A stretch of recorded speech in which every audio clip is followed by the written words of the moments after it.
સદગુરુદેવની આજ્ઞાથી અત્યારનો સ્વાધ્યાય શરૂ કરીએ છીએ.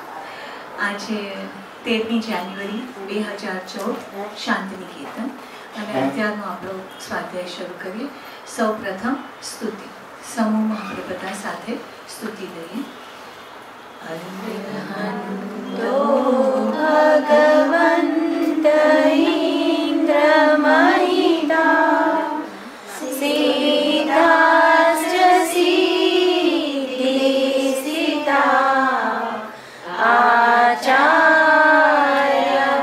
જીન શાસનો નતિકરા પૂજ્યા ઉપાધ્યાયકા શ્રી સિદ્ધાંત સુપાદકા મુનિવરા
પ્રથમ તો 2014ની સાલનો આ પહેલો સ્વાધ્યાય છે આપણો, એટલે happy new year two everybody. આપણે તો એવું છે ને કે સંસારમાં છે, આપણે દિવાળી પછી પણ થાય, પરંતુ જે ભાઈશ્રી જોડે સાલ મુબારક કરે અને ન્યૂ યર આવે તો આપણે ફરીથી આપણને એમ થાય કે કોઈ પણ રીતે આપણે બધા જ જે પણ સમ પ્રસંગ છે એને એક આધ્યાત્મિક ઓપ આપી દઈએ. એટલે શું થાય કે બધી જ વસ્તુની અંદર આપણે જે માર્ગ ઉપરની પ્રગતિ કરવી છે એ આપણી ચાલુ હોય. કારણ કે પ્રસંગ ભલે બાહ્ય હોય, પણ જો આપણે અંદર ભીતરથી એને આધ્યાત્મિક રીતે ઉજવીએ તો નવા કર્મોનું બંધન ન થાય અને છતાં એ પ્રસંગ છે એ વ્યવસ્થિત રીતે ઉજવાય. તો નવા વર્ષની અંદર એક તો બે વસ્તુ કરવાની. એક ન્યૂ યર રેઝોલ્યુશન લઈએ આપણે કે આપણે કોઈ બી રીતે આ માર્ગની અંદર પ્રગતિ કરવી છે. બાપુજીના સુવાક્યોથી આપણે આ સ્વાધ્યાયનો દોર ચાલુ કર્યો છે. તો આજનો જે બાપુજીનો સુવાક્ય છે એ સ્વાર્થ અને પરમાર્થ ઉપર છે. એટલે જ્યારે આપણો આ સ્વાધ્યાય પતે ત્યારે આપણે ન્યૂ યર રેઝોલ્યુશન લઈશું. પણ શરૂઆતમાં આપણે વિચાર કરીએ કે મનની મૃદુતા. વર્ષ દરમિયાન મારું મન મૃદુ રહે, મારું હૃદય કોમળ રહે. આમ પણ સ્ત્રી પ્રકૃતિ છે આપણી કે આપણું હૃદય કોમળ જ હોય છે, પણ એ લિમિટેડ લોકો માટે કોમળ રહે છે. સાધક એની દ્રષ્ટિ વિશાળ કરી નાખે. બાપુજીનો વિચાર કરીએ, પરમ પૂજ્ય ભાઈશ્રીનો વિચાર કરીએ તો એક વિશ્વ વત્સલતા એ લોકોના જીવનમાં આપણને દેખાય. તો એ આપણે આપણા જીવનમાં ઉતારવાની કોશિશ કરીએ. તો સૌ પ્રથમ મનની મૃદુતા, ત્યાર પછી અંતરની ઉદારતા. મનની અંદર જો વિશ્વ વત્સલતા છે તો ઉદારતા ઓટોમેટિક આવી જાય. બાપુજી પણ હંમેશા કહેતા કે હૃદય એટલું બધું વિશાળ રાખો, જ્યાં જ્યાં સાચું એ મારું, મારું એ સાચું નહીં. એટલે ક્યાંય પણ આપણે પછી આધ્યાત્મિક રીતે વિચાર કરીએ કે સંસારની રીતે વિચાર કરીએ. નહીં તો આપણને શું થાય, હું કહું એ જ બરાબર છે. પણ બીજાની દ્રષ્ટિકોણનો વિચાર કરીએ, બીજાની દ્રષ્ટિકોણથી એ જ વસ્તુને આપણે જોઈએ તો એ સાચી પણ હોઈ શકે છે. આ શ્યાદ્વાર આપણને જૈન ધર્મ શીખડાવે છે. તો આવી રીતે આપણા જીવનમાં બને પણ છે. અને ઘણી વખત અમારા વેરાવળના કુટુંબમાં અંદર લગ્ન, એટલે કોઈક માસી બી હોય ને કોઈ મામી બી હોય, તો અમે એક જ પકડી રાખીએ કે ના એ માસી જ છે. તો એવું ન બની શકે, બંને વસ્તુ હોઈ શકે. આવી રીતે આપણા જીવનની અંદર પણ એક જ દ્રષ્ટિકોણને પકડી રાખવાથી આપણે આ જે સમાજની વચ્ચે રહીએ છીએ, જે પરિવારની વચ્ચે રહીએ છીએ, ત્યાં સુખેથી ન રહી શકીએ. પણ સાધક છે એ હંમેશા બીજાને સુખનું નિમિત્ત બને છે. સાધક કોને કહેવાય? જે સહન કરે એને સાધક કહેવાય. જે પોતાના જીવનની સુવાસ બીજામાં પ્રસરાવે એને સાધક કહેવાય. તો આટલા વખતથી આપણે સાધના કરીએ, આટલા વખતથી આપણે સ્વાધ્યાય અટેન્ડ કરીએ, તો આપણા જીવનની આ સુવાસ આપણી આસપાસ ફેલાવી જ જોઈએ. તો એ કઈ રીતે? તો કે અંતરની ઉદાહરણ, સંકુચિતતા છોડી દેવાની છે. પછી વાણીની વિનમ્રતા. વાણી એટલી બધી સોફ્ટ થઈ જવી છે અને એટલું ઇઝી છે. એનો એક જ કીમ્યો છે કે એમ જ વિચાર કે ભાઈશ્રી મારી સાથે છે. હવે ભાઈશ્રી હોય તો આપણા અવાજમાં, આપણી વાણીમાં કેટલી વિનમ્રતા આવી જાય, કાંઈ જરૂર પડે. આવું આપણે આપણા જીવનમાં કેળવવી રાખવું જોઈએ કે ભાઈશ્રી સતત મારી સાથે છે. We are ambassadors of our ગુરુ. એટલે આપણી વાણીના અંદર સાદ થોડો બી ઊંચો થાય તો એનું રેફરન્સ પરમ પૂજ્ય ભાઈશ્રી પર છે.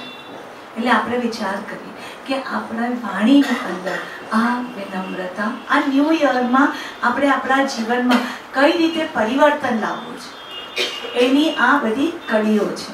અને છેલ્લું, હૃદયની રુજુતા. આટલું સિમ્પલ છે. આમાં કહું મને કાંઈ ડિફિકલ્ટ છે કે ભૂખ્યું રહેવું પડે, કે ભાઈ ઘર બર છોડી દેવું પડે, સારી સાડી ન પહેરવી, સારા દાગીના ન પહેરવા, બહાર હરવા ફરવા ન જવું, કાંઈ છે. આ આંતરિક ફેરફાર છે, આંતરિક પરિવર્તન છે, જે આ સ્વાધ્યાયો દ્વારા આપણા જીવનમાં આવે છે. તો આ નવા વર્ષની શુભકામનાઓ આ રીતે આપણે આપણા જીવનમાં લાવશું. એટલે મનની મૃદુતા, અંતરની ઉદારતા, વાણીની વિનમ્રતા અને હૃદયમાં રુજુતા. આ રીતે આપણે આ નવા વર્ષમાં પ્રવેશ કરીશું. હવે આપણે આ સ્વાધ્યાયમાં જે સંસ્થાનું પુસ્તક છે, શ્રી સદગુરુ સત્પુરુષ સંત જ્ઞાની પુરુષોનું મહાત્મ્ય, અને જેનું સંકલન અને વિવેચન બંને પૂજ્ય બ્રહ્મનિષ્ઠ રસિકભાઈએ કરેલું છે. હવે એનો જે બીજો ભાગ છે એની અંદર પરમ પૂજ્ય બાપુજીએ લખેલા સુવાક્યો છે. પરમ પૂજ્ય પરમ ઉપકારી બાપુજીના હસ્તલિખિત વચનામૃત. હવે એની અંદર આપણે આજે 25મા પોઈન્ટ ઉપર આપણે આવ્યા છીએ. જેની પાસે બી પુસ્તક હોય તો પાનું 88મું પાનું છે અને 25મો સુવાક્ય છે. શું લખે છે બાપુજી? કે જેની નજર સ્વાર્થ પાછળ જ આંટા મારે છે તેને પરમાર્થ માર્ગ અગર અધ્યાત્મ માર્ગનો ત્યાં દરવાજો બંધ રહે છે. ફરીથી વાંચું છું. જેની નજર સ્વાર્થ પાછળ જ આંટા મારે છે તેને પરમાર્થ માર્ગ અગર અધ્યાત્મ માર્ગનો ત્યાં સુધી દરવાજો બંધ રહે છે. અમને જ્યારે બી બાપુજી મળે ત્યારે એમ કહેતા કે સ્વાર્થ અને પરમાર્થ બંનેનો પ્રસંગ એક સાથે આવે ત્યારે હું જોઉં કે મુમુક્ષુ કઈ તરફ વળે છે. સ્વાધ્યાય બી હોય અને એ જ દિવસે કોઈ પ્રસંગ પણ હોય તો જીવ ક્યાં જાય છે? સ્વાધ્યાયમાં જાય છે કે સંપ્રસંગમાં જાય છે? એનો વિચાર આપણે પોતે કરવાનો છે કે કઈ વસ્તુથી મને મારા આત્માને ફાયદો થવાનો છે. આ રીતે તદુપરાંત ક્યાં મારી રુચિ છે. રુચિ હોય, હવે આપણા જેટલા ઘરો છે બધાના કુટુંબમાં બધાને ખબર કે ડિસેમ્બરમાં શિબિર છે, એટલે બધા કે જો તમારા ઘરે કોઈ લગ્ન પ્રસંગ હોય તો શિબિર અમારી ફિક્સ છે, ત્યારે નહીં લેતા, નહીં તો અમે નહીં આવીએ. આ છાપ છે, આ આપણા ભીતરની રુચિ બતાવે છે. આવી રીતે આ સ્વાર્થ અને પરમાર્થ એનો બરાબર આપણે વિચાર કરવાનો છે. પણ સંસાર તો સ્વાર્થમય જ રહેલો છે. એક ખૂબ જાણીતું પદ છે, તો એની એક કડી છે. સ્વાર્થનું સંગીત ચારે કોર બાજે, સ્વાર્થનું સંગીત ચારે કોર બાજે, કોઈ નથી કોઈનું આ દુનિયામાં આજે, કોઈ નથી કોઈનું આ દુનિયામાં આજે.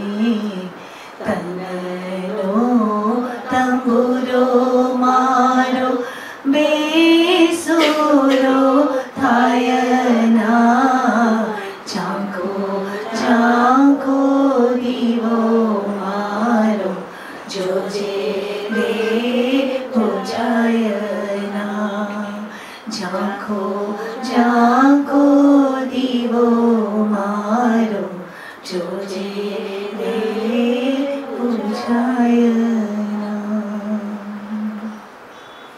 આટલી જાગૃતિ રાખીએ તો આપણો દીવો નહીં બુઝાય.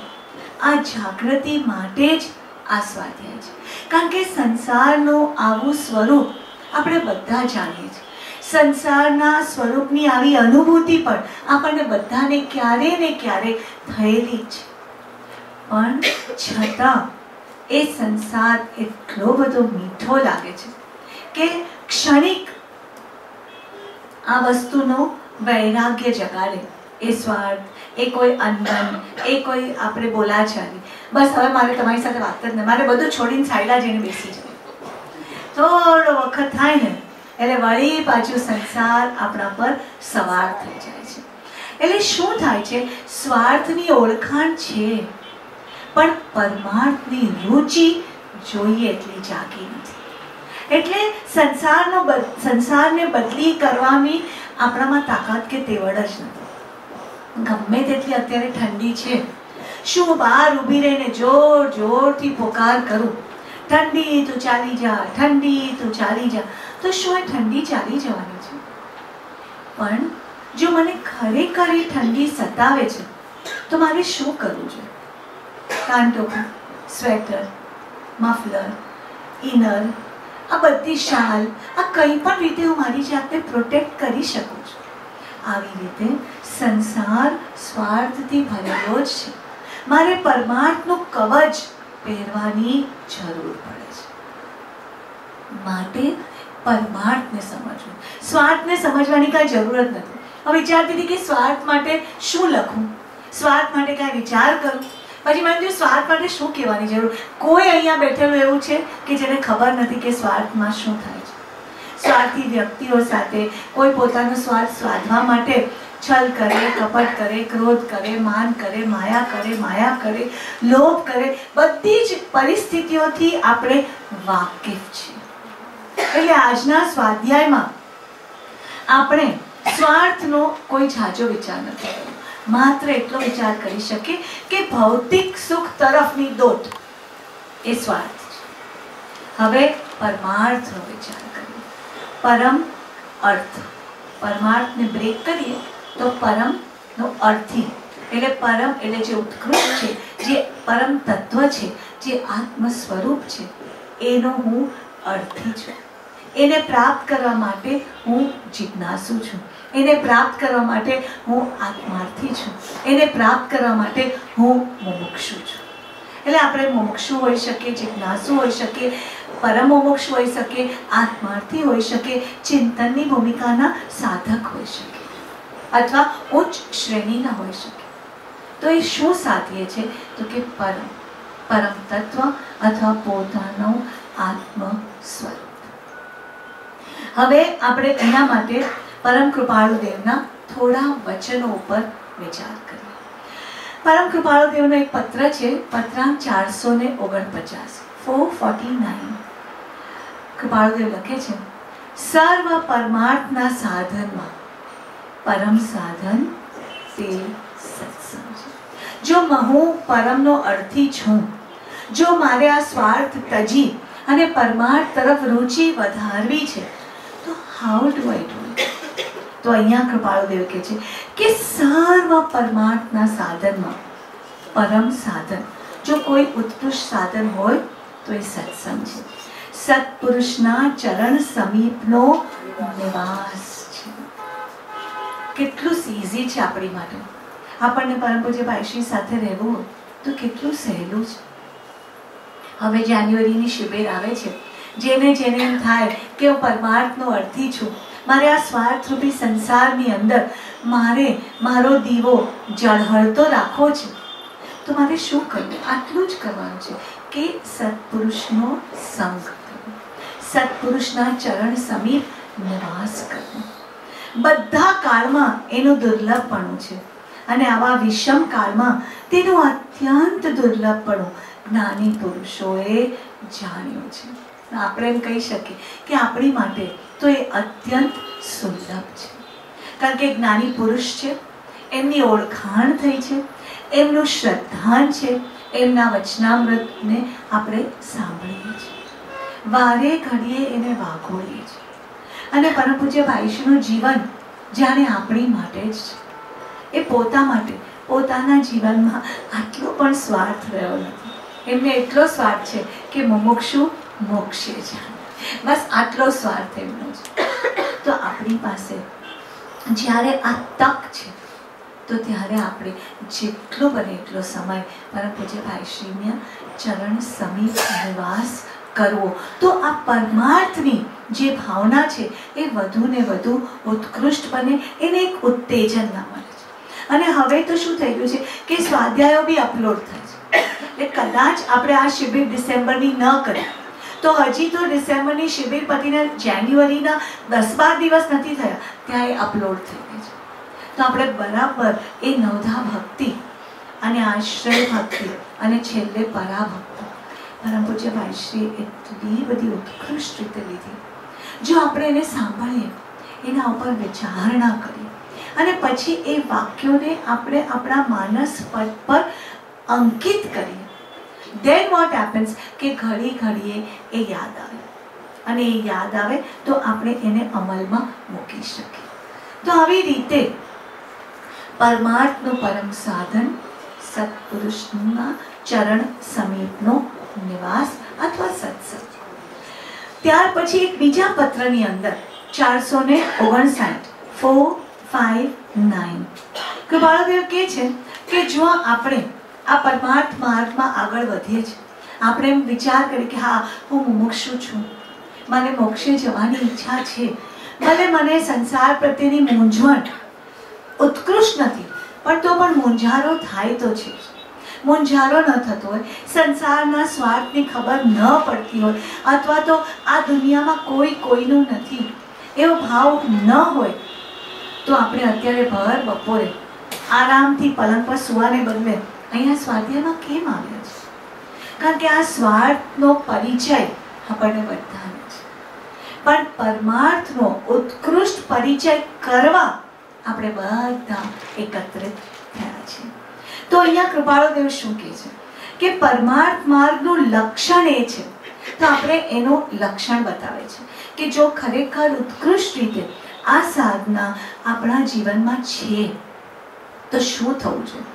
તો કે અપરમાર્થને ભજવા જીવ બધા પ્રકારે કાયર થયા કરે, એને સંસાર અસાર લાગે, એને સંસારના સંગ પ્રસંગમાં હવે જવું ન ગમે, એને પરાણે જતા હોય ને એવું લાગે. તો અહીંયા કહે છે કે અપરમાર્થને ભજવા જીવ બધા પ્રકારે કાયર થયા કરે, સુખે અથવા દુઃખે. કારણ કે સંસારમાં ક્ષણિક સુખ, એની પશ્ચાત દુઃખ છે, અને દુઃખ બંને રહેલા છે. એટલે બંને વખતે જીવ એનાથી પાછો વળે. તો અહીંયા કહે છે કે જીવ બધા પ્રકારે કાયર થયા કરે, સુખે અથવા દુઃખે. દુઃખમાં કાયરપણું કદાપી બીજા જીવોનું પણ સંભવે. દુઃખ હોય તો સંસારી જીવ હોય તો એને પણ થાય કે મને દુઃખ નથી જોઈતું ને મારે એ દુઃખના પ્રસંગમાં જવું નથી. પણ સંસાર સુખની પ્રાપ્તિમાં પણ કાયરપણું, તે સુખનું અણગમવાપણું, નીરસપણું પરમાર્થ માર્ગી પુરુષને હોય છે. આ નવા વર્ષનું રેઝોલ્યુશન આ છે કે સંસારના દુઃખના પ્રસંગમાં તો ભાઈશ્રી યાદ આવે જ છે, તીર્થંકર પરમાત્મા યાદ આવે જ છે, આપણે કાંઈ કહેવું જ નથી પડતું, તરત જ કદાચ નવકાર મંત્રનું સ્મરણ થઈ જાય. પણ જે સુખના પ્રસંગ આવે છે ત્યારે પણ આપણે જે પરમાર્થનો અર્થી છે, જેને આત્મ સ્વરૂપની પ્રાપ્તિ કરવી છે, એને શું કરવું? તો અહીંયા કીધું કે નીરસ લાગવું જોઈએ અને અણગમવાપણું થવું જોઈએ.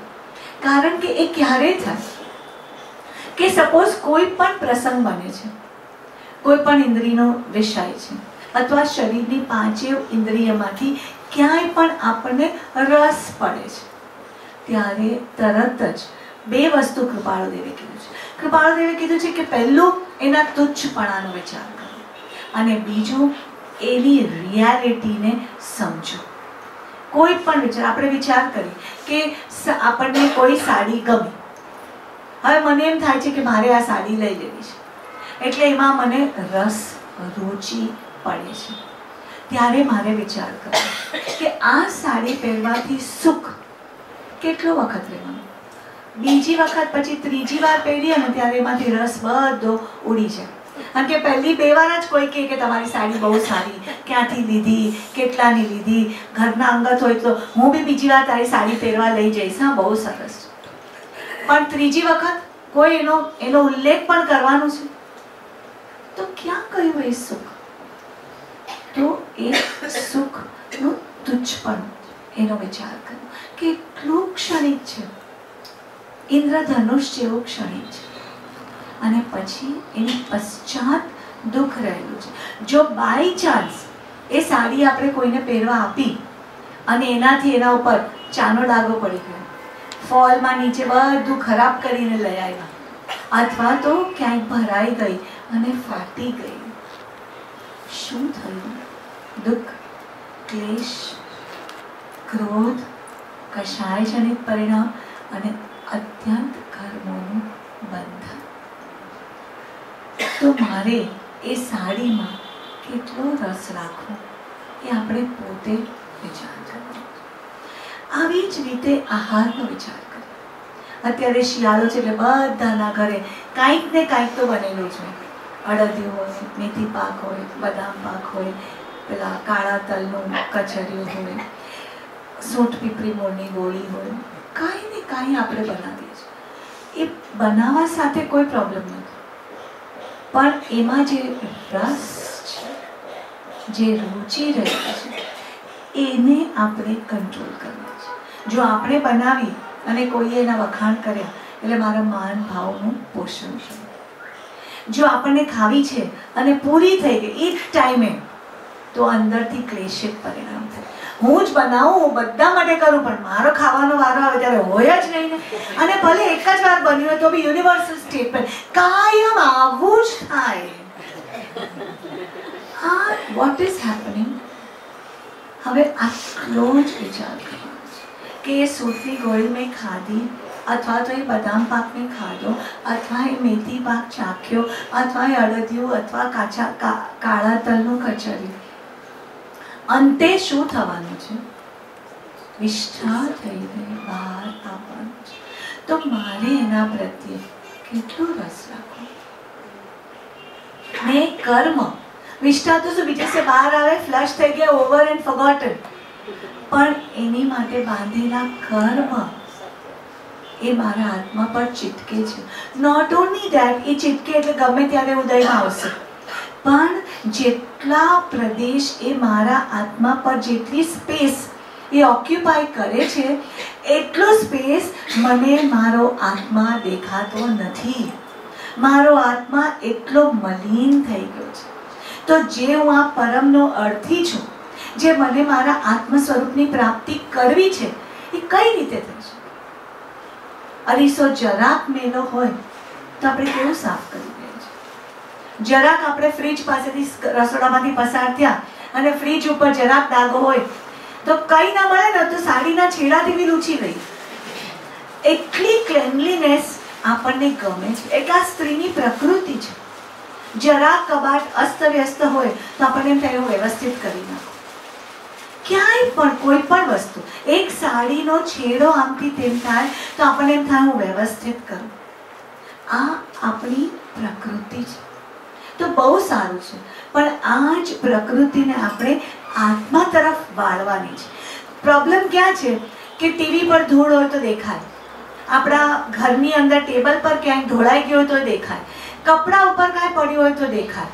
પણ પ્રોબ્લેમ એ છે કે આત્મા ઉપર જે કર્મ લાગ્યા છે એ દેખાતા નથી, એટલે એને સાફ કરવાની વૃત્તિ જાગતી. પણ જેના જીવનમાં સત્પુરુષ છે એ તો આપણને રોજ રોજ જગાડે છે. ક્યાં સોવે ઉઠ જાગ મારી, બાપુજીનો ફેવરેટ ભજન. કેમ સૂતો છે તું, જાગ.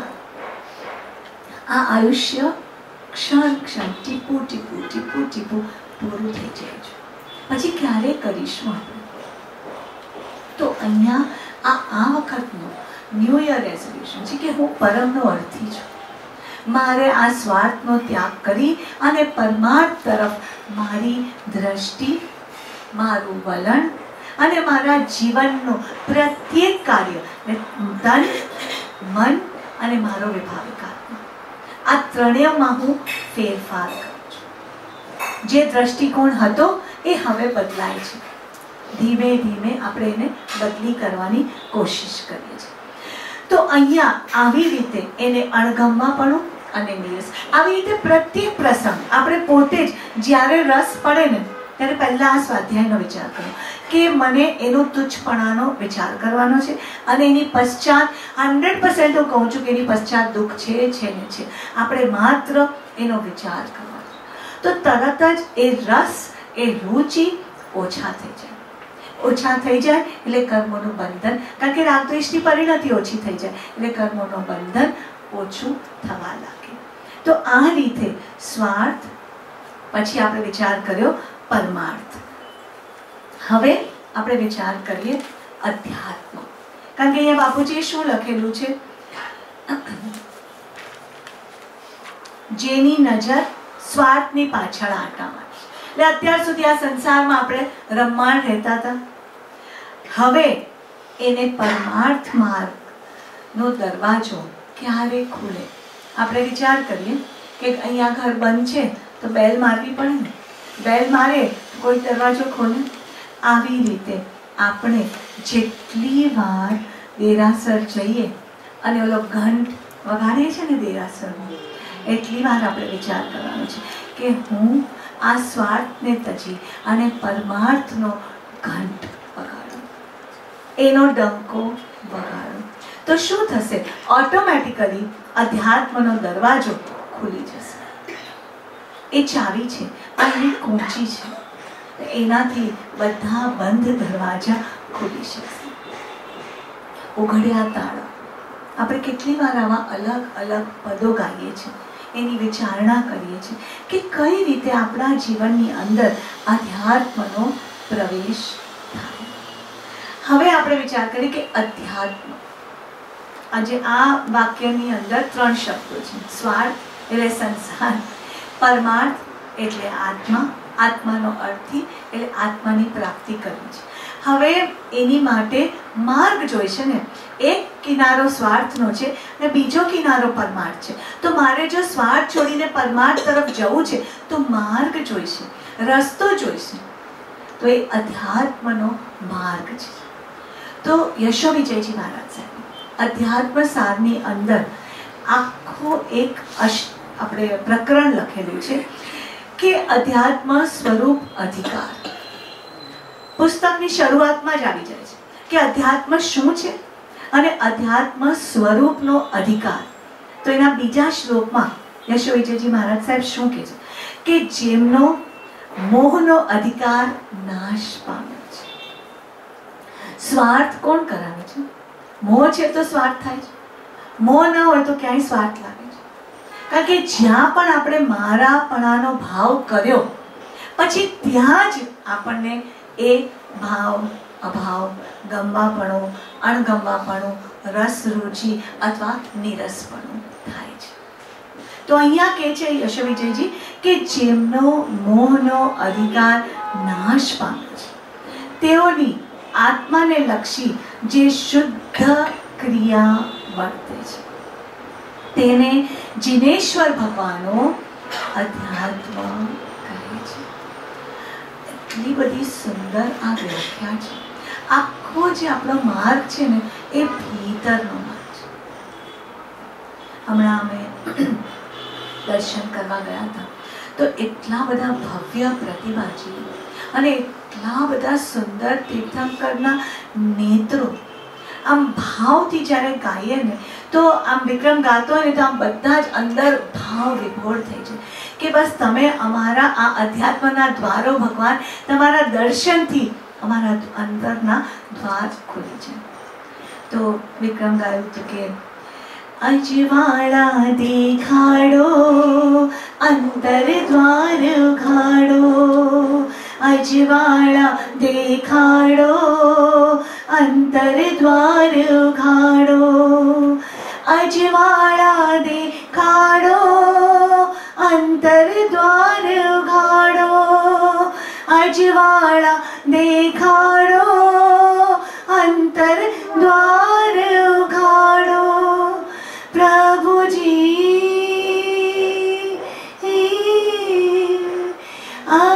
અજવાળા દેખાડો.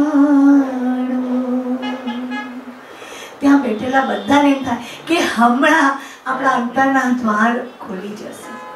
બીકોઝ ત્યાં ભાઈશ્રીના સમીપનો વાસ હતો. બીકોઝ ત્યાં સંસારનો મોહ મંદ પડેલો હતો. કારણ કે ત્યાં બેઠેલા પ્રત્યેક જીવને ની દ્રષ્ટિ માત્ર અને માત્ર પરમાત્મા તરફ હતી. એટલે આ મોહ ભાવ મંદ પડેલો હતો. કોઈને ત્યારે કાંઈ યાદ નહોતું આવતું. ત્યાં એ જે નીચેની જમીન હતી ને એમાં પણ કોઈ પાથરેલું નહોતું, કાંઈ નહોતું. કારણ કે હજી દેરાસર બનતું હતું. એને એટલી બધી ઠંડી, ન કોઈને ત્યાં નીચે બેસવામાં કાંઈ વિકલ્પ આવ્યો, કાંઈ વિચાર આવ્યો, કારણ કે શરીરી ભાવ જ ઓગળી ગયો. તો આ રીતે આપણે સત્પુરુષ સમીપે રહી અને જો આ ભક્તિ કરીએ છીએ તો આપણા અંતરના દ્વાર ઉઘડી જાય છે. તો અહીંયા એ કહે છે કે મોહનો અધિકાર નાશ પામે. આપણો માર્ગ ક્રમબદ્ધનો માર્ગ છે. છેક 12મા ગુણસ્થાનકના અંતે આ મોહ ક્ષીણ થાય છે. પણ what we need to do is કે જ્યાં સુધી જવાય ત્યાં સુધી તો આપણે કોશિશ કરી. એટલે કુંડાળું મોહનું એટલું બધું નાનો કરી નાખ્યો કે આ 1, 2, 3 જીવ સિવાય મારે ક્યાંય મોહ કરવો છે. આવી રીતે જો આપણે જીવનને ટ્રેન કરીએ તો કોઈના જીવનની અંદર પણ જે બી ઘટના, જે બી બીના બને છે એમાં આપણને સ્વાર્થ બુદ્ધિ નહીં થાય. સ્વાર્થ બુદ્ધિ નહીં થાય એટલે રાગદ્વેષ નહીં થાય. રાગદ્વેષ નહીં થાય એટલે ઓટોમેટિકલી સંભાવ રહેશે. અને સંભાવમાં રહે છે સમતા ભાવ, એ આત્મા તરફ લઈ જશે. તો આ રીતે પહેલી વસ્તુ મહારાજ સાહેબે કીધી કે મોહને ક્ષીણ કરવો, મોહને પાતળો કરવો. આપણે ગયા વખતે દર્શન મોહ, એની 7 પ્રકૃતિઓ, એની કાઢ, એનો કઈ રીતે નાશ કરવો, એ બધી વસ્તુઓ ગયા વખતના સ્વાધ્યાયનો જો વિચાર કરશો એમાં આપણને સ્વભાવ પરિણતિ તરફ આપણે વિચારણા કરેલી. તો આ મોહ એને પાતળો કરવો. હવે શું થાય? જેનો મોહ પાતળો છે પછી એને એ જે ક્રિયાઓ ધર્મના નામે કરે છે, પછી વ્રત, તપ, સ્વાધ્યાય, આત્મસિદ્ધિ, આજ્ઞા ભક્તિ, ધ્યાન, પ્રભુ દર્શન, સામાયિક, પ્રતિક્રમણ, વોટ એવર વી ડુ, આ બધી જ ક્રિયાઓ શું થાય છે કે એ શુદ્ધ થતી જાય છે. કારણ કે એક ક્રિયાની પાછળ કોઈ સ્વાર્થ નથી, કોઈ અપેક્ષા નથી. ભગવાનની પાસે દર્શન કરીને આપણે એટલું જ કહીએ છીએ કે ભગવાન મને તારી જેમ વિતરાગ થવું છે, મારે બીજી કોઈ અપેક્ષા નથી. સત્પુરુષ આપણને મળ્યા એટલે આપણને જીવનમાં કોઈ ઝંખના રહેવી જ ન જોઈએ. કારણ કે સત્પુરુષ છે એ આપણને આ ભવસાગર પાર લઈ જશે. અને જેટલા બી સંસારના સુખ કે દુઃખના પ્રસંગ છે એમાં સંતુલન રાખવા માટે કોના માર્ગદર્શનની જરૂર પડે કે ભાઈ સત્પુરુષ.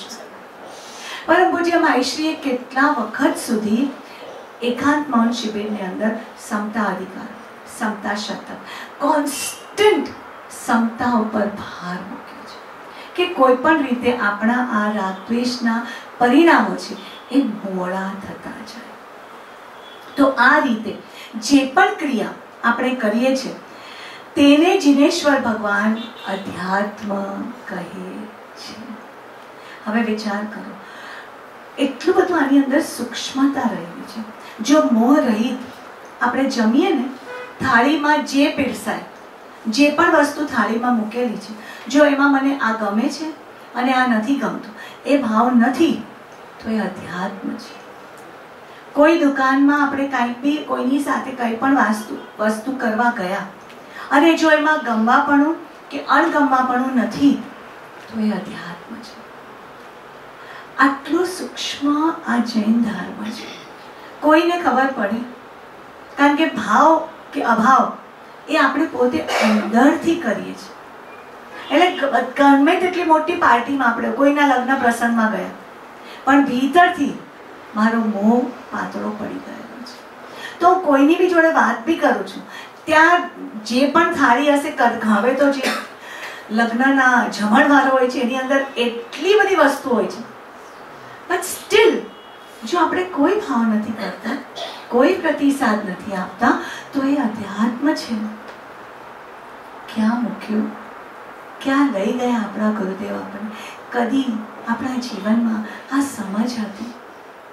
એટલે આપણે સંસારનું કોઈ પણ કાર્ય કરીએ છીએ, જો એ કાર્યમાં મોહ પાતળો પડેલો છે તો એ કાર્ય, એ ક્રિયા શુદ્ધ થતી જાય છે અને એ અધ્યાત્મ છે. તો આવી રીતે મોહ પાતળો પડે તો અધ્યાત્મના દરવાજા ખુલે. સ્વાર્થ જો આપણા જીવનમાં મંદ પડે તો એ અધ્યાત્મનો દરવાજો ખુલે. તો આપણે વિચારીએ કે બ્રહ્મનિષ્ઠ રસિકભાઈ આપણને શું સમજણ આપે છે પુસ્તકમાંથી. બ્રહ્મનિષ્ઠ રસિકભાઈ લખે છે કે જેની દ્રષ્ટિ ભૌતિક સુખ મેળવવા તરફ જ રહેલી છે તે સ્વાર્થી બની જાય છે. સુખ, આ મોહ છે એ સુખ, ભૌતિક સુખ તરફ આપણને લઈ જાય છે. એટલે કે પોતાને ભૌતિક સુખ મળવું જ જોઈએ, મને આ જોઈએ જ છે એમ કેના પ્રકારે. કેટલી વાર આપણા જીવનમાં આવું બન્યું છે કે બસ મને આ લેવું જ છે, મને આ જોઈએ જ છે, મારે અહીંયા જવું જ છે, મારે આ ખાવું જ છે, મારે આ કરવું જ છે. તો આ અહીંયા રસિકભાઈ કહે છે એ મેળવતા બીજા જીવોને નુકસાન થાય ને તો પણ તેની દરકાર તે કરતો. મિથ્યા અભિમાનને પોષવા માટે શું શું આપણે અત્યાર સુધી કર્યું પણ હવે નથી કર્યું.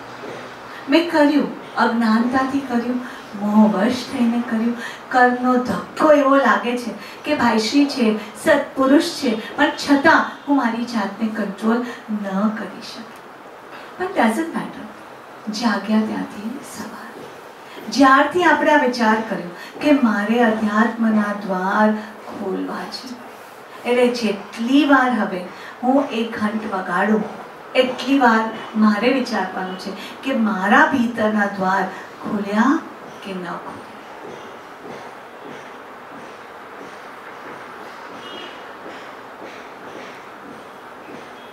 અને પોતાને મળેલા સુખને ભોગવવામાં તથા તે ચાલ્યું ન જાય તેની ચિંતામાં તેનું જ આયોજન કરતો રહે છે. રમણીશ રસિકભાઈ છે ને એવું આપણી બરાબર કિતાબ ખોલી નાખી છે જાણે આપણું જ વર્ણન કરતા હોય ને, આપણું જ બિહેવિયર એના ઉપર એ લખાણ કરતા હોય. એટલે કહે છે કે જે ચાલ્યો ના જાય એની ચિંતાનું આયોજન કર્યા કરે છે. પણ કોઈ દિવસ એમ વિચાર આવે છે કે આયુષ્ય પૂર્ણ થઈ જશે, આ શરીરની શક્તિ હણાઈ જશે, આ સંજોગો ચાલ્યા જશે, તો હું શું કરીશ? એનું આયોજન નથી થતું.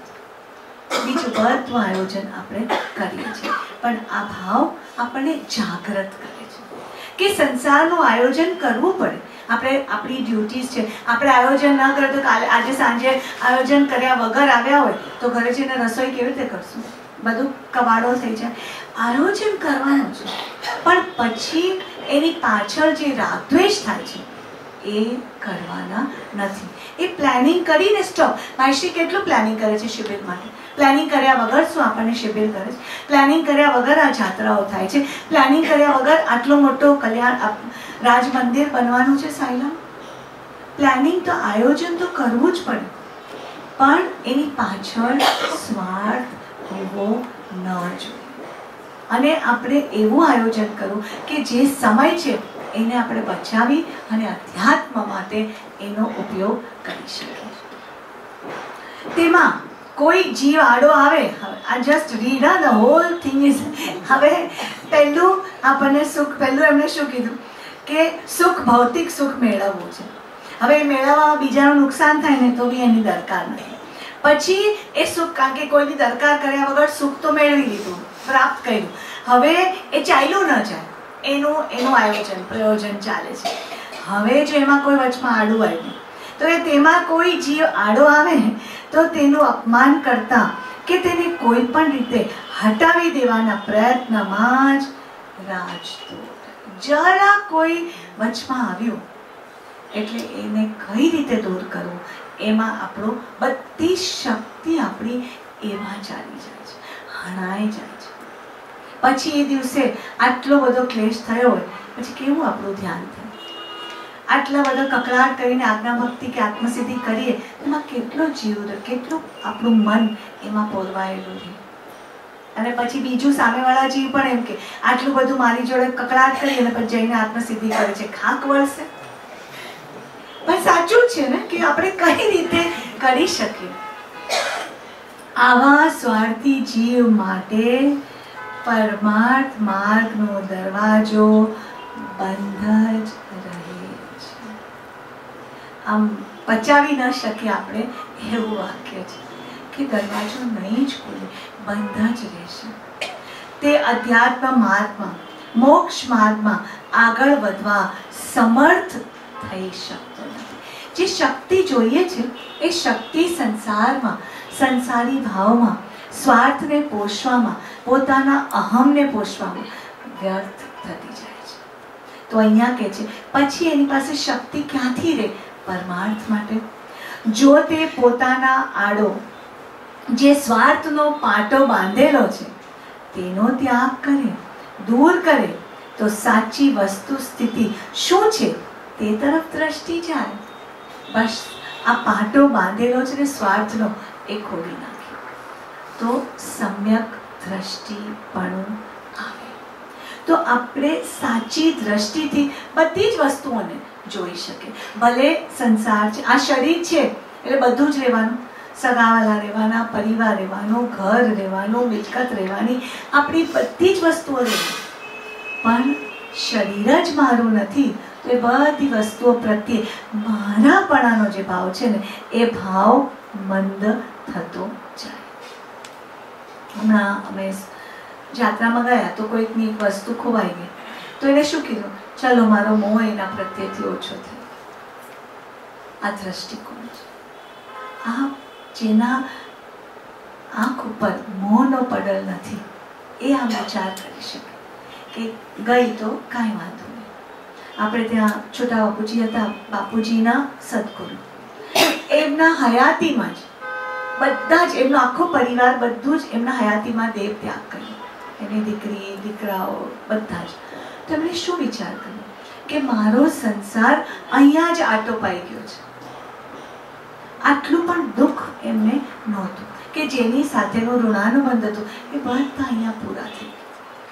હવે આ દ્રષ્ટિકોણ છે કે સ્વાર્થ નહોતો, મોહ નહોતો, મારાપણાનો ભાવ નહોતો, માટે સમસ્ત શક્તિ અધ્યાત્મમાં વાળી શકે. હવે અહીંયા કહે છે કે જો તે પોતાના આડો જે સ્વાર્થનો પાટો બાંધેલો છે તેનો ત્યાગ કરે, દૂર કરે તો સાચી વસ્તુ સ્થિતિ શું છે તે તરફ દ્રષ્ટિ જાય અને તેને મેળવવા માટે પુરુષાર્થ આદરી શકે.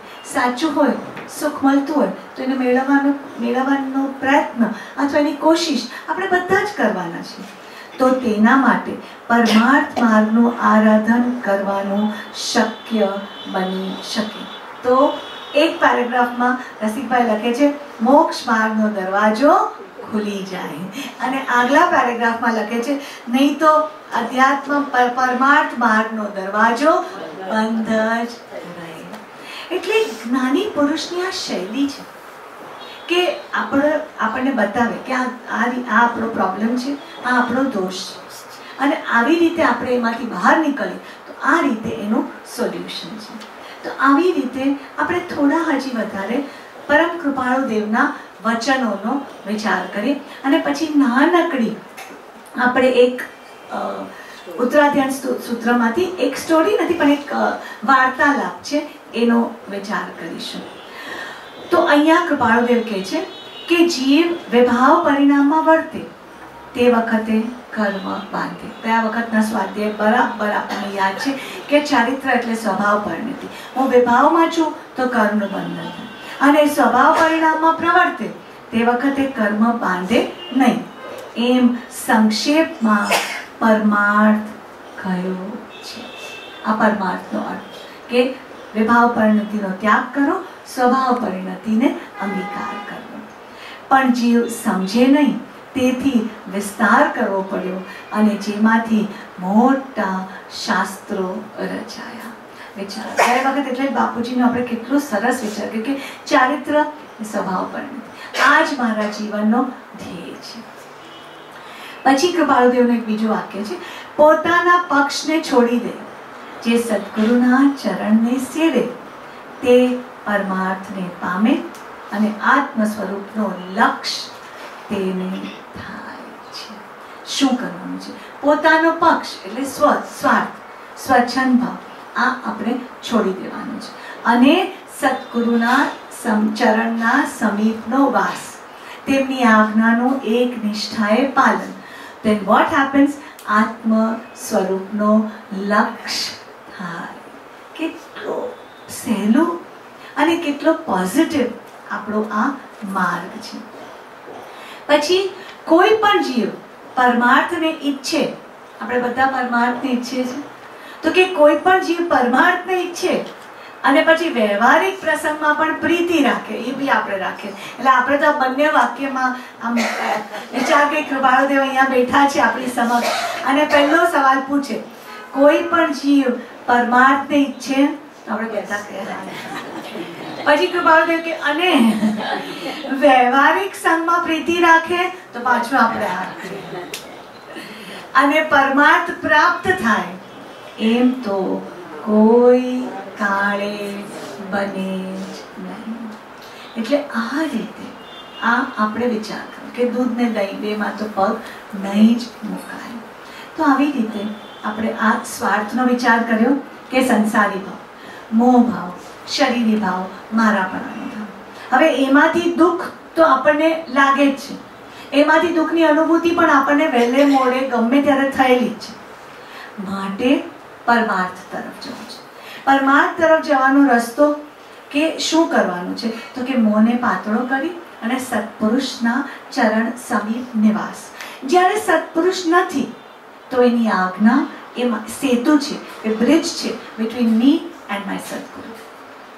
આ રીતે કરીએ તો શું થાય કે પરમાર્થનો દરવાજો ખુલે, અને એ દરવાજો ખુલે એટલે શું થાય?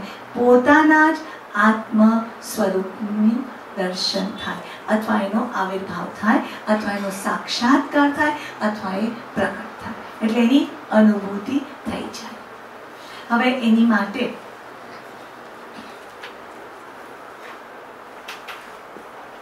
ઉત્તરાધ્યાન સૂત્રની અંદર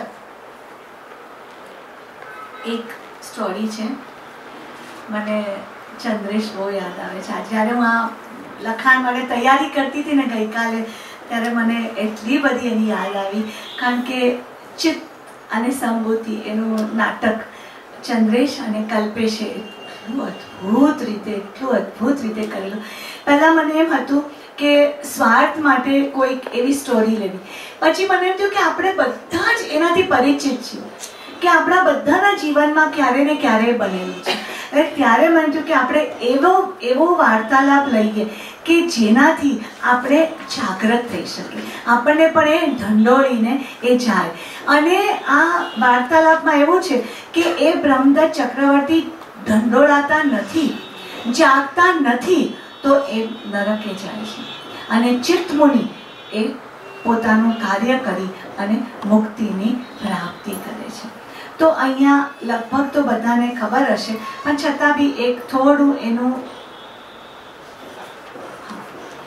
કે 6 ભવથી એ લોકો સાથે છે, ચિત્ત અને સંભૂતિ, અથવા ચિત્તમુનિ અને બ્રહ્મદત્ત ચક્રવર્તી. પહેલા ભવમાં દર્શન દેશમાં દાસ રૂપે એ લોકો બંને સાથે હતા, બંને દાસ હતા ફર્સ્ટ ભવમાં. બીજા ભવમાં કાલિંજર નામના પર્વત પર મૃગ હતા બંને જણ. ત્રીજા ભવમાં મૃત ગંગાના તીર પર હંસ રૂપે જન્મ. સાથે ને સાથે સાધના કરે છે. કોઈકની જોડે આપણા ઋણાનો બંધ હોય તો ભેગા, જેમ આપણે રાજુલ અને નેમ 9 ભવ સુધી આપણે વિચાર કે સાથ નિભાવ્યો, એટલે રાજુલ કે છે ને કે 9 ભવ સાથે ને નિભાવ્યો. અને હવે શું થયું? પણ પછી રાજુલ જાગે છે, એટલે કે કંઈ વાંધો નહીં, તમે મારા હાથ ઉપર હાથ વિવાહ પર ન મૂક્યો તો કાંઈ નહીં, પણ મારા માથે તો હાથ મૂકો તો મારી મુક્તિ થાય. એટલે બંને તરી જાય છે. પણ અહીંયા શું થાય છે? આ એટલા માટે કે જો આપણે નહીં જાગીએ then what is going to happen? એટલે પછી ત્રીજા ભવમાં એ લોકો હંસ છે. એ પહેલા દાસ છે, પછી મૃગલા બને છે, પછી હંસ બને છે. પછી ચોથા ભવમાં કાશી ભૂમિમાં ચંડાળ રૂપે એ લોકો જન્મ લે છે. ત્યાર પછી દેવ યોનિમાં એ લોકો ઉત્પન્ન થાય છે. ત્યાંથી આયુષ્ય પૂર્ણ ભોગવ્યા પછી હવે શું થાય છે? આસક્તિને લઈને પ્રેમ પ્રવાહ વિખરાઈ જાય છે. કારણ કે એક જણ સંસારી ભાવ કરે છે, મોહ ભાવ કરે છે, આસક્તિ કરે છે, અને બીજો જીવ વિરક્તિ તરફ વળે છે. એટલે છઠ્ઠા સંભૂતિ કાંપિલ્ય નગરમાં ચૂલની માતાના કુખે ઉત્પન્ન થઈ બ્રહ્મદત્ત નામનો ચક્રવર્તી મહાન મંડલેશ્વર રાજા થઈ બેસે છે. શું થાય છે કે એને પોતાના તપનું ફળ એવું માંગ્યું કે હું રાજા બનું, એટલે મારી પાસે બી આવી સુંદર રાણીઓ હોય. હવે એના કારણે એ બ્રહ્મદત્ત ચક્રવર્તી બને છે. અને બીજો જે જીવ છે ચિત્ત, એ પુરીતમાલ નગરમાં ધનપતિ નગર શેઠને ત્યાં જન્મ લે છે. ત્યાં પણ પુણ્ય પ્રભાવને લઈને મિત્ર, પરિવાર, યુવતીઓ, માતા પિતાઓ અને સંપત્તિ સંબંધી અનેક પ્રકાર સુખ મોજ ભણી એ રહે છે. એટલે બંને અધ્યાત્મના માર્ગે છે, આરાધના કરે છે. એટલે આ છઠ્ઠા ભાવની અંદર બંને પાસે સુખના સાધનો ઇનફ છે, બધું જ છે. હવે એકદા સંત પાસેથી એક અતિ ગંભીર ગાથા તેના કર્ણદ્વારમાં અથડાણી. તે પર વિચાર કરતા પ્રથમ આછું સ્મરણ થયું, આવું મેં ક્યાંક સાંભળ્યું છે. ચિત્તને એમ થાય છે કે મેં ક્યાંક આવું સાંભળ્યું છે. અને ચિંતનના પરિણામે પૂર્વના સંસ્કાર તાજા થયા. ગત જન્મોમાં તેણે એક જ વારમાં જોઈ લીધા, બધા ભવો એને એક સાથે દેખાઈ જાય છે.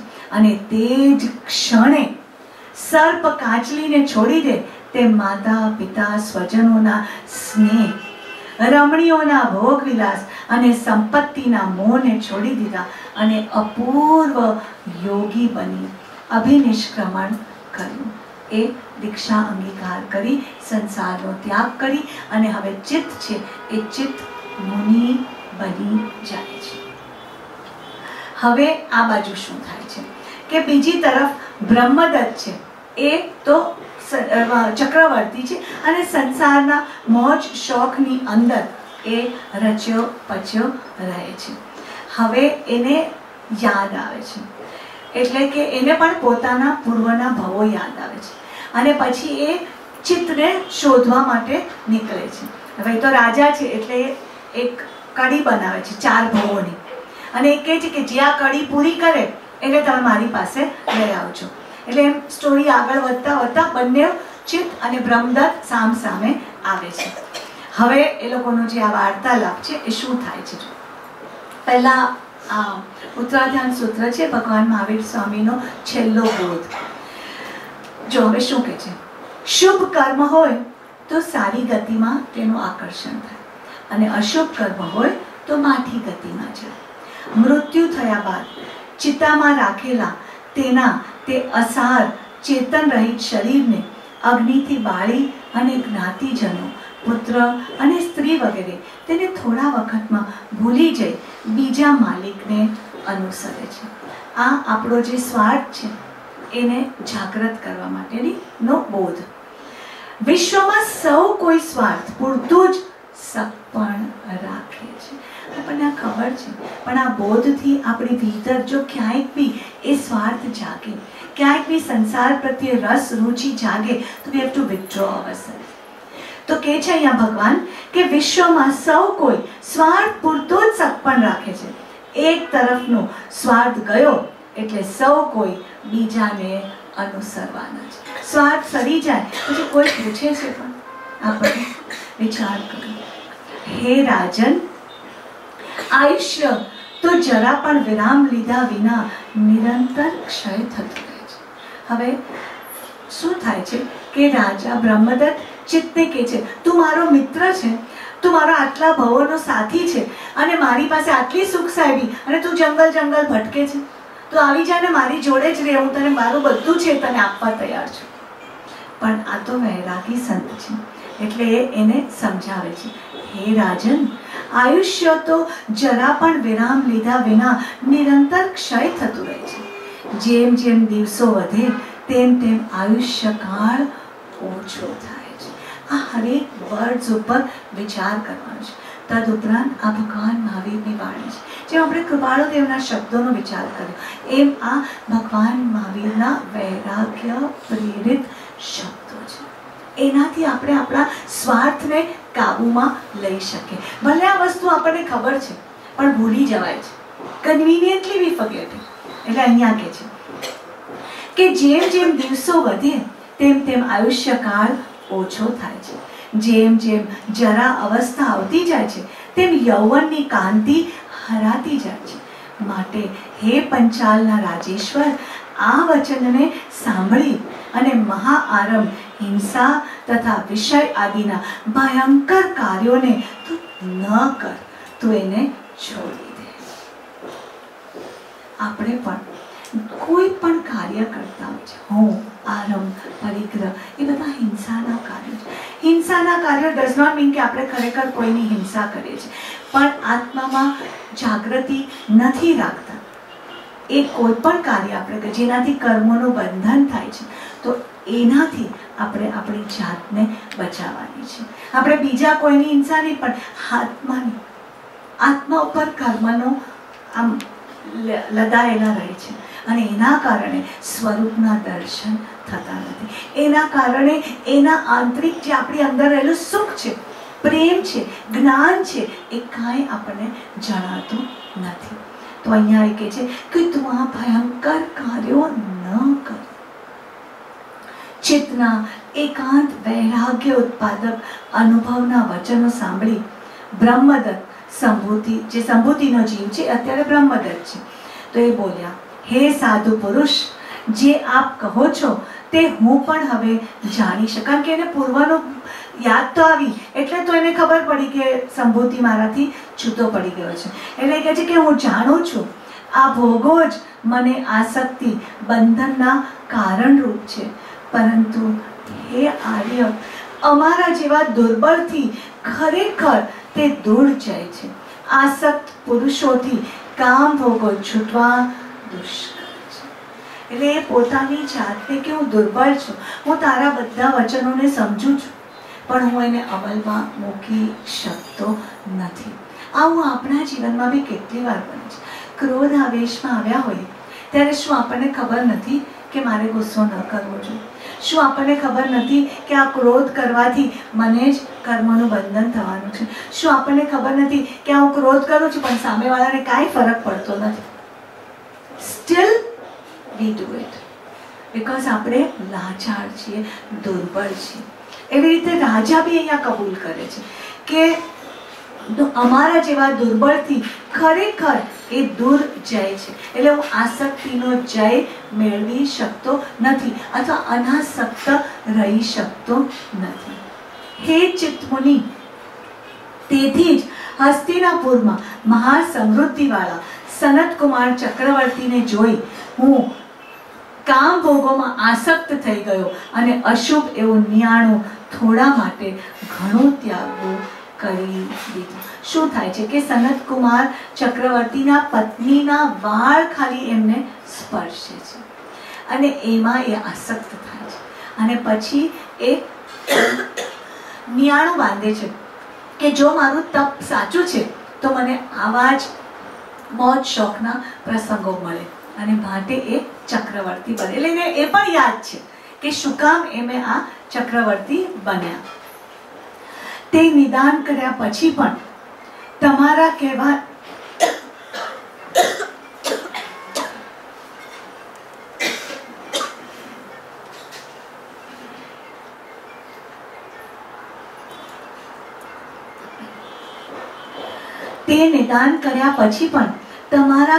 છતાં મેં નિવારણ ન કર્યું.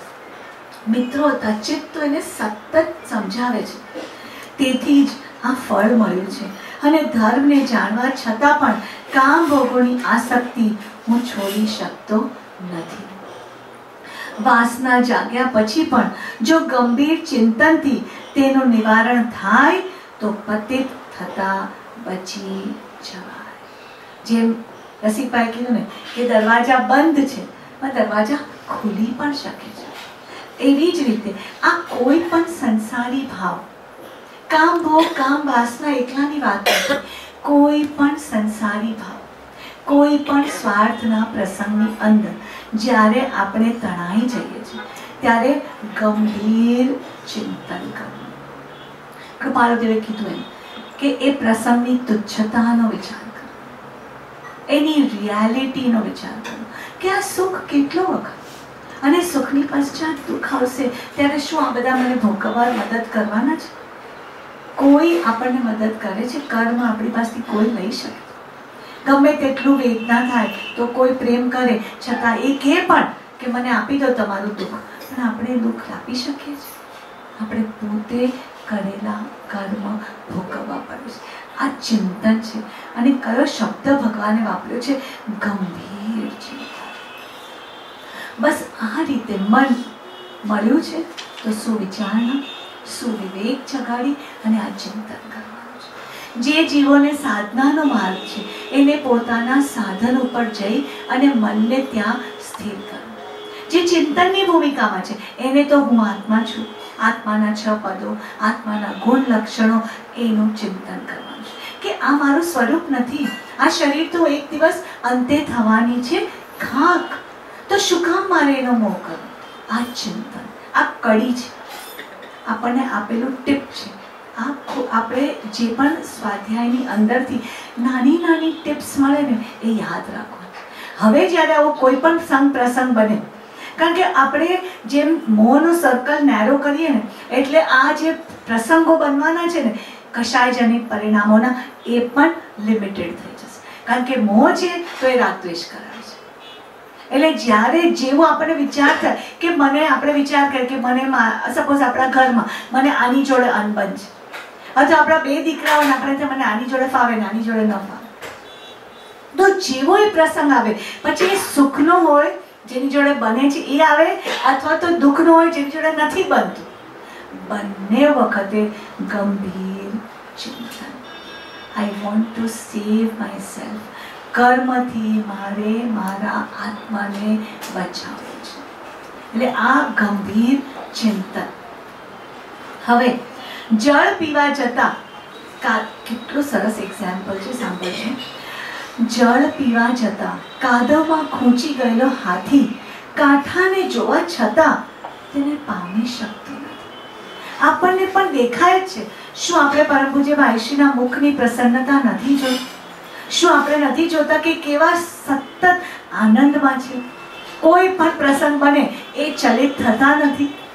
તો આપણે એ સામો કિનારો આપણી સામે જ છે, આપણે જોઈ શકીએ છીએ કે કેવા સુખમાં એ જ્ઞાની સંતો માલે છે. છતાં આ કાદવમાં એવા ખૂંચેલા છે કે આપણે એમાંથી બહાર નીકળી શકતા નથી. માયાનો છે કાદવ એવો, પગ તો ખૂંચી જાય. માયાનો છે કાદવ એવો, પગ તો ખૂંચી જાય. હિંમત મારી કામ નાવે તો પકડજે માય, માલા મારા હૈયામાં રેજે. બોલો ત્યાં તો રેજે, માલા મારા હૈયામાં રેજે. બોલો ત્યાં તો રેજે. આ સ્વાર્થ, આ માયા, જો એમાં આપણે ખૂંચી જઈએ છીએ તો સદગુરુનો સહારો લઈએ છીએ. તો અહીંયા એ કહે છે કે જળ પીવા જતા કાદવમાં ખૂંચી ગયેલો હાથી કાંઠાને જોવા છતાં તેને પામી શકતો નથી. એ જ પ્રમાણે કામ ભોગોમાં આસક્ત થયેલા અમે કામ ભોગોના દુષ્ટ પરિણામને જાણવા છતાં ત્યાગ માર્ગને અનુસરી શકતા નથી. કાળ ઉતાવળો થાય છે અને રાત્રિઓ જલ્દી પસાર થતી જાય છે. આયુષ્ય બળ ક્ષીણ થતું જાય છે. મનુષ્યના કામ ભોગો પણ નિત્ય નથી. યુવાની જાય પછી શું કામ? જે રમકડાથી આપણે બાળપણમાં રમતા હતા એ રમકડા અત્યારે આપણને કોઈ સુખ આપે છે? આપણે આખો દિવસ જોઈએ નાના છોકરાઓ કે મોબાઈલ ઉપર કોન્સ્ટન્ટ. આપણને મોબાઈલમાં કેટલો રસ, ફોન આવે પછી આપણે એને મૂકી દઈએ. જ્યારે બાળક છે એમાં આસક્ત છે, 24 કલાક એની સાથે ને સાથે જે હોય છે. તો અહીંયા એ કહે છે કે નિત્ય નથી. ક્યાંય પણ આસક્તિ છે એ નિત્ય નથી, ઊભી જવાય છે એનાથી. પક્ષીઓ જેમ ફળ કરી ગયા પછી વૃક્ષને તજી દે છે, તેમ પ્રાપ્ત થયેલા કામ ભોગો પણ પુરુષને તજી દે છે. તરુણ વયમાં જે કામ ભોગો પ્યારા લાગે છે તે જ વૃદ્ધા અવસ્થામાં આકરા થઈ પડે છે. હવે આટલું જે કહે છે પછી જો ભોગોને સર્વથા છોડવા માટે સમર્થ ન હો તો હે રાજન, દયા, પ્રેમ, પરોપકાર ઇત્યાદિ આર્ય કર્મો તો કર. એટલીસ્ટ આ તો આપણે કરી શકીએ કે આપણા 10 લક્ષણા ધર્મ છે. આપણું જે જીવન છે એ આવી રીતે સદાચારમાં, અણુવ્રતોના ચુસ્ત પાલનમાં આપણું જીવન હોવું જોઈએ. કારણ કે આપણને એક છાપ છે કે મારા જીવનમાં સત્પુરુષ છે, આપણે એની આજ્ઞામાં જીવીએ છીએ, એ આજ્ઞા ધર્મની અંદર આપણે રહીએ છીએ. તો આટલું તો આપણા જીવનમાં ચોક્કસ જ હોવું જોઈએ. તો અહીંયા ચિત્તમુનિ રાજાને કહે છે, બ્રહ્મદત્ત ચક્રવર્તી, કે જો ભોગોને સર્વથા છોડવા માટે સમર્થ નથી, કારણ કે એ કહે છે કે હું સમર્થ નથી, હું આ બધું છોડી શકું એમ નથી, તો દયા, પ્રેમ, પરોપકાર ઇત્યાદિ આર્ય કર્મો કર. સર્વ પ્રજા પર દયાળુ તથા ધર્મ પરાયણ થઈશ તો તું અહીં ગ્રહસ્થ આશ્રમથી પણ ચવીને ઈચ્છા પ્રમાણે રૂપ ધરનારો ઉત્તમ દેવ થઈશ. શું આપણે બધા ગ્રહસ્થ આશ્રમમાં છે, તો આપણું જીવન કેવું હોવું જોઈએ? એટલે મેં તો આ ન્યૂ યરનું રેઝોલ્યુશન છે કે મારું જીવન સુગંધિત બને. મારા જીવનથી શું થાય છે? પર પ્રત્યેની દયા અને ધર્મ પરાયણ. આપણે બોલવું, ચાલવું, ઉઠવું, બેસવું, આહાર, નિહાર, વિહાર, બધી ક્રિયાઓ જૈણાપૂર્વક, એટલે 5 સમિતિ અને 3 ગુપ્તિ, મન, વચન અને કાયાને સંકોચ કંટ્રોલમાં રાખવી. My Shri is with me, એટલે ઓટોમેટિકલી આ બધું કંટ્રોલમાં આવી જાય છે. તો અહીંયા એ કે છે ગૃહસ્થ આશ્રમમાં પણ યથાશક્તિ ત્યાગ કર તો તે દેવયોની પામી શકે છે. કારણ કે આપણે પ્રગતિશીલ રહેવાનું છે. ત્યાંથી પણ સમ્યક દ્રષ્ટિ દેવ છે, તો એ પોતાનું કાર્ય આગળ કરી શકે છે. તો અહીંયા એ કે છે કે યથાશક્તિ ત્યાગ. આપણે અણુવ્રતો લઈએ છીએ, વાયશ્રીને સમર્પિત ભાવ કરીએ છીએ, તો વાયશ્રી કહે છે ને કે એક લિમિટ બાંધો. હવે તો વાયશ્રી એમ કહે છે કે અત્યારે તો સ્ત્રીઓ બી કમાય છે, પણ જો ન કમાતા તો પણ ઘરની વસ્તુઓ, કપડાં છે, દાગીના છે, વ્યવહાર નિશ્ચય છે, બધામાં આપણે એક સીમા બાંધી શકીએ છીએ. જો એ સીમા બાંધશું તો સમય રહેશે. નક્કી કરો કે હું 5 ટીવી સિરિયલ જોઉં છું, તો હવે એક જ જોઈશ. આપણે વિચાર કરીએ કે આપણે મહિનાની અંદર અમે 4 વખત બહાર જઈએ છીએ કે 5 વખત જઈએ, તો હવે અમે 2 વખત જઈશું. આવી રીતે આપણે હરેકમાં સમય કાઢ કે સમય ખોતરીને નહીં કાઢીએ તો સાધના ક્યારે કરીશું? બિકોઝ આપણા શરીરનું સંઘાયન એવું છે ને, આપણે એવું નથી કે ચલો પિક્ચર જોવા ગયા, પછી ડિનર લેવા ગયા અને પછી ઘરે આવીને એમ નથી કે ચલો હું સરખું વ્યવસ્થિત ધ્યાન કરીને શું. પિક્ચર જોવા ગયા, ડિનર લેવા ગયા, ઘરે આવીને કાંઈ કામ તો કાંઈ કર્યું નથી, પણ થાકીને ઠૂસ. And when you go to sleep, ત્યારે કોઈ એમ કે તારી આત્મસિદ્ધિ બાકી છે, તો કે ભાઈ હું હવે બહુ થાકી ગઈ છું, હું સૂઈ જાઉં. તો એટલા માટે આપણે એને સંકોચવાનું છે. સંસારના સંગ પ્રસંગની અંદર આપણે ડિલિજન્ટલી, પછી એવું નથી, ઘણી વખત શું છે કે ક્યાંય જવું હોય ને એટલે કહી દે અરે મારે ધ્યાન સ્વાધ્યાય કરવાનું છે એટલે હું નથી આવતી, પણ અંદરથી એકચ્યુઅલી તો ત્યાં જવું નથી. તો આવું કપટથી નથી કરવાનું. આપણે ખરેખર સરળતાથી આપણે આપણા જીવનને જીવવાનું છે. તો અહીંયા એ કહે છે ભોગ આસક્ત નૃપતિ કશું જ ન સ્વીકારી શકવાથી ચિત્તમુનિ નિર્વેદતા અનુભવી અને કહે છે. શું કહે છે? હવે હું તને કેટલું કહું, હું શું કહું? પરંતુ હે રાજન, આ સંસારના આરંભ અને પરિગ્રહોમાં તું ખૂબ આસક્ત થયો છે. ભોગોને છોડવાની તારી જરા પણ ઈચ્છા જ નથી, તો આટલો વાર્તાલાપ મેં ફોકટ જ કર્યો એમ માનું છું. હે નૃપ, હવે હું જવાની ઈચ્છા રાખું છું એમ કહી અને ચિત્તમુનિ ચાલતા થયા. આપણે વિચાર કરો, સદગુરુ નિયમિત સ્વાધ્યાયો કરાવે અને સ્વાધ્યાયની અંદર આ વૈરાગ્ય પ્રેરિત વચનો સતત કહે છે. આપણે ગમે તેટલું એને ન સાંભળીએ, એની અવગણના કરીએ, છતાં પણ પરમ પૂજ્ય ભાઈશ્રી નિયમિત રીતે હર મહિને શિબિર, જેવા મુંબઈમાં આવે એટલે મંગળવાર અને શુક્રવારે સ્વાધ્યાયો. આ કેટલી કરુણા છે એમના હૃદય. તો આપણે પણ ક્યારે જાગીશું?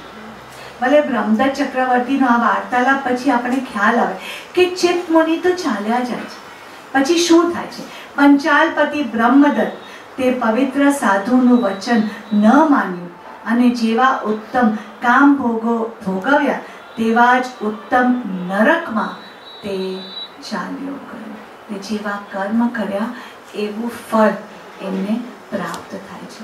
અને ચિત્ત મહર્ષિ કામ ભોગોથી વિરક્ત રહી ઉગ્ર ચારિત્ર અને ઉગ્ર તપશ્ચર્યા તથા શ્રેષ્ઠ સંયમને પાળી અને શ્રેષ્ઠ એવી સિદ્ધ ગતિને પામ્યા.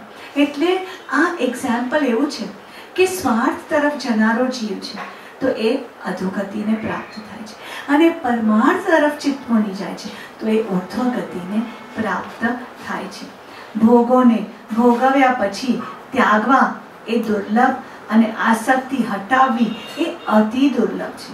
પણ ભોગોની જાળથી છૂટવી બહુ બહુ કઠણ છે. માટે મુમુક્ષુએ ભોગોથી દૂર જ રહેવું એમ કહું છું. આ પ્રમાણે ચિત્ત અને સંભૂતિનું અધ્યયન અહીં સમાપ્ત થયું. આ રીતે છ ભવોથી સાથે અને છતાં એક સ્વાર્થનો ભાવ કરે છે તો એ છૂટા પડી જાય છે, એક પરમાર્થનો ભાવ કરે છે અને ઉર્ધ્વ ગતિ તરફ જાય છે. તો આ બોધને આપણે વિચાર કરવાનો છે. કૃપાળુ દેવે એમ લખ્યું છે કે આપણે કોનો વિચાર કરવો છે. આપણે આ સ્વાર્થ શું, પરમાર્થ શું, અધ્યાત્મ શું. હવે આવી રીતે સ્વાર્થને છોડી પરમાર્થ માટે અધ્યાત્મને સેતુ બનાવી અને માર્ગ પર ચાલવું છે. તો કઈ વિચારણા આપણે કરવી? તો કૃપાળુદેવ કહે છે પરમાર્થમાં નીચેની વાર્તા વિશેષ ઉપયોગી છે. જો આ પરમાર્થ માર્ગને ગ્રહણ કરવું છે, જો ખરેખર આપણે તો એમ જ વિચારવું છે કે મારે બ્રહ્મદત્ત જેવું નથી બનવું, મારે ચિત્ત મુનિ સાથે જ મારા ચિત્તને જોડીને રાખવું છે. તો પહેલું, તરવા માટે જીવે પ્રથમ શું જાણવું? આ માર્ગમાં આગળ ચાલવું છે તો શું જાણવું? બીજું, જીવનું પરિભ્રમણ થવામાં મુખ્ય કારણ શું છે? મોહ, રાગ, દ્વેષ. તે કારણ કેવી રીતે ટળે? સત્પુરુષ સમીપે નિવાસ, એમની આજ્ઞાનું પાલન.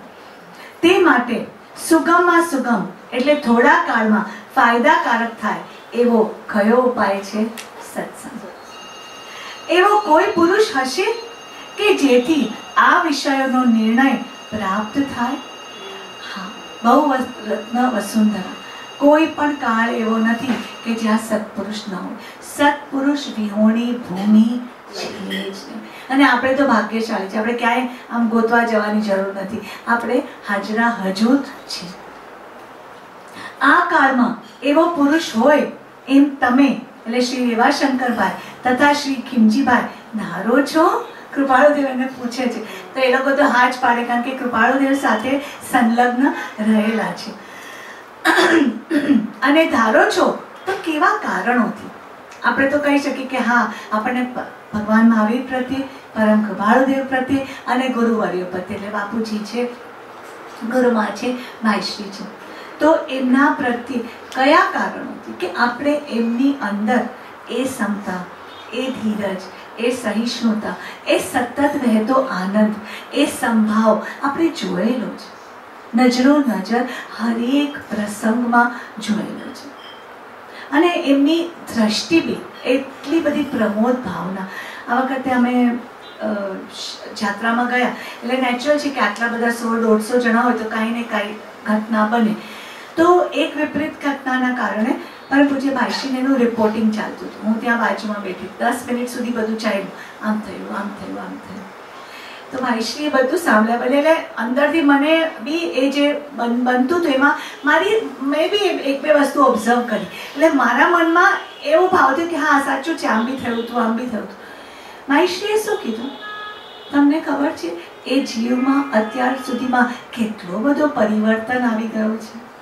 એ કેવા હતા અને અત્યારે કેટલા સારા છે. હવે વિચાર કરો કે હું તો ત્યાં થંભી ગઈ. મેં કીધું કે આપણે કોઈ બી દિવસ જ્ઞાનીને જ્યારે નજીકથી જોઈએ ત્યારે ખ્યાલ આવે કે આ પ્રમોદ ભાવના, કે ગુણગ્રાહ્ય દ્રષ્ટિ. અત્યાર સુધી શું આપણે આપણા માટે થતું કે આપણે બાપુજી પાસે કે ભાઈશ્રી પાસે જઈએ તો આપણને ખબર છે કે હું દોષથી ભરેલું છું, છતાં ભાઈશ્રી તો કે બાપુજી આપણા ગુણના વખાણ કરે. પણ બીજા જીવો પ્રત્યે સતત કોન્સ્ટન્ટ આ પ્રમોદ ભાવના એમના જીવનમાં રહે છે. એટલો બધું મને હર્ષ થયો, એટલું મને એમ થયું કે આપણે કેવા ભાગ્યશાળી છે કે આપણા જીવનની અંદર આવા સત્પુરુષ છે, આટલી ઊંચી કોટીના જીવ છે. આપણે એમની જેટલી નજીક જઈએ એટલું વધુ ઓળખાણ આપણે એમની કરી શકીએ. ખરેખર આપણે એમ કે કોટી કોટી વંદન એમને અને આપણા પુણ્યને કે મારા જીવનમાં આવા જીવો છે કે જેનાથી મારી આખી દ્રષ્ટિ જ પલટાઈ જાય. Nobody needs to teach Pramod Bhavna.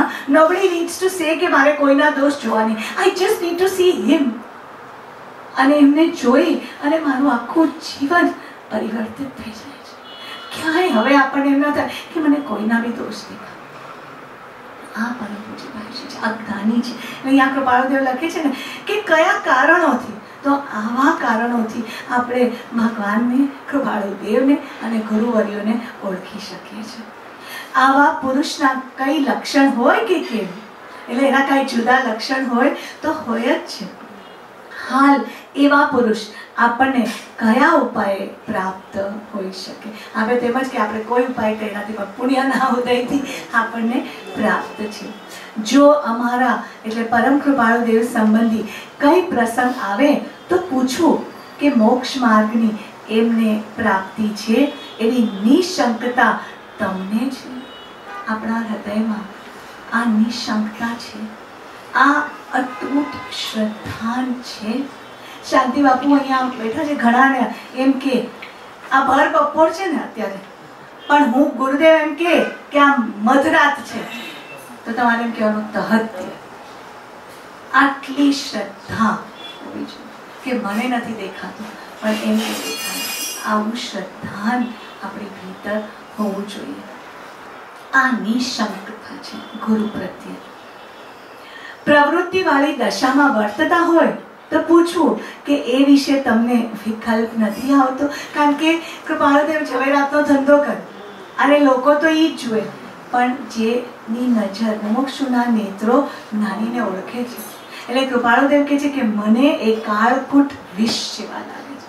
એટલે વિચાર કરીએ કે આપણો એક દાગીનો નાનકડો આમથી તે મુકાઈ ગયો હોય તો કેટલા ઉચ્ચાટ કરીએ છીએ, આમ ઓઢણીમાં ગાંઠ મારી કે ભગવાન મને મળી જાય, પછી એ ગાંઠ ખોલીએ. ભગવાનને એ કાળકૂટ વિષ લાગે છે, કારણ કે એ કાંકરા છે, એ સાથે એક સોય પણ આવવાની છે. પછી એ કહે છે એમને સર્વ પ્રકારે નિસ્પૃહતા હશે કે કેમ? આ ગુણો છે, આપણે કમ્પેર કરવાનું છે કે જ્ઞાનીને કેટલી નિસ્પૃહતાથી આપણે જોયેલા છે. કોઈ જાતના સિદ્ધિ જોગ હશે કે કેમ? પછી 7મું, સત્પુરુષની પ્રાપ્તિ થયે જીવને માર્ગ ન મળે એમ બને કે કેમ? એમ બને જ નહીં. સાચા સત્પુરુષ છે અને આપણે પુરુષાર્થ કરીશું તો ચોક્કસ આપણી મુક્તિ થવાની થવાની થવાની. એટલે આપણે આમ હોશથી શોખથી ગાઈ શકીએ, પામશું પામશું પામશું રે અમે કેવળ જ્ઞાન હવે પામશું રે. કારણ કે આપણા જીવનમાં સત્પુરુષ છે, નિશંકતા છે, આજ્ઞાનું આરાધન છે. તો વાય શુડ બી, કોઈ વહેલું કોઈ મોડું, કોઈ આગળ કોઈ પાછળ, પણ જવાના તો ખરા. પછી એ શું કહે છે કે જો જીવની અયોગ્યતા જણાવવામાં આવે તો તે અયોગ્યતા કયા વિષયની? અને ખીમજીભાઈને પ્રશ્ન કરવું કે તમને એમ લાગે છે કે આ પુરુષના સંગે યોગ્યતા આવે તેની પાસેથી જ્ઞાન પ્રાપ્તિ હોય? જો આટલા પરમાર્થના સવાલો છે. આપણે ઘરે જઈને, આનો છે ને પૃષ્ઠ છે 281, વચનામૃતમાં પાના નંબર 281, શાંતિથી વિચારશો, આ બધાનો જવાબ આપણને હા આવશે. આ બધાનો જવાબ આપણી પાસે છે કે ખરેખર આપણા જીવનમાં આવા જ સત્પુરુષની પ્રાપ્તિ છે. તો પછી પરમાર્થ તરફ આગળ વધી અને સ્વાર્થનો ત્યાગ કરી અને આપણે આપણો આ અધ્યાત્મનો માર્ગ છે એના દરવાજા આમ ખોલી અને અંદર પ્રવેશ કરી નાખવાનો છે. આવી રીતે બસ આપણે તો આપણા દરવાજા ખુલી જ ગયા છે, પણ આપણે એમાં પ્રવેશ કેટલા જોમથી કરીએ છીએ એટલા જોમથી આપણે, એટલી ત્વરાથી આપણે પ્રગતિ કરી શકીશું. તો બસ આ નવા વર્ષનું રેઝોલ્યુશન છે કે સ્વાર્થના પ્રસંગ આવે ત્યારે મારે મારી જાતને ગંભીર ચિંતનમાં લાવી અને ત્યાંથી પાછું હટી અને પરમાર્થ તરફ જવું. અને એની માટે અધ્યાત્મનો સહારો લેવો. એટલે સત્પુરુષની આજ્ઞાનું એક નિષ્ઠાએ પાલન કરવું. તો ચોક્કસ આપણે બધા આ નવા વર્ષની અંદર ગુરુવર્યોને પ્રાર્થના કરીએ કે બસ અમે ત્વરાથી આગળ વધે એવી શક્તિ આપણને, એવું બળ આપણને આપે. સદગુરુ દેવ કી જય. પરમ કૃપાળુ દેવ કી જય. ત્રિલોકના નાથ કી જય. મહાવીર સ્વામી ભગવાન કી જય. सब संतों की जय. जैन शासन देव की जय. बोलो श्री वासुपूज्य भगवान की जय. सर्वे जीवों ने आत्मभावे बंधन खाने में सब जीवे सबे जीवा कमंतु में मिट्टी में सब हुए सु वैरम जम लगे. सद्गुरु देव की जय. बुकમાં બધા સાઇન કરજો અને બેબી બેસજો જરા આ ફેરવી